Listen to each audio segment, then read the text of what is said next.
Well, as we said, it's late April, final weekend of April, and many farmers, they've already started their planting of their crops. Every year presents its new, unique challenges.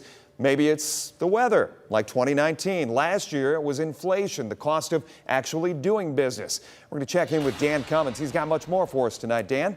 Jeff, agriculture is a high-risk but high-reward business, and yes, we've had a cool spring. But at the Dravis family farm, it is go time. Tyler Dravis loading soybean seed into the bin that'll supply the planter. The beans come first this spring. They're more tolerant of cool weather. The corn will come later. Tyler and his father, Mark, have a large operation that farms in Wood and Henry counties. Right now, conditions are good enough to get the planting started. Ground temps, we'd love for it to be a little bit warmer. It starts that germination process and get everything out of the ground a little bit quicker. We're not quite there. And then the forecast too, there's been multiple chances of rain and some cooler temperatures ahead. But like I said, on a farm by farm basis, producers make their own call on what they like to see. For us, it's time to start slowly chipping away at things.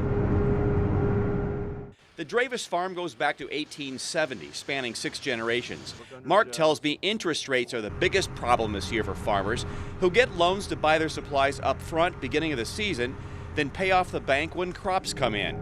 Some paying about 8% for operating capital. But last year, the cost of diesel, insecticide, fertilizer, seed was the big obstacle to profit.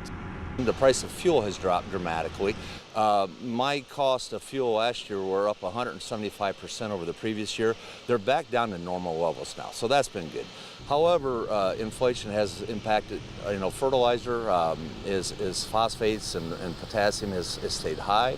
Nitrogen has lowered itself a little bit. Seed has went up slightly. Overall, our operating expenses are slightly above last year.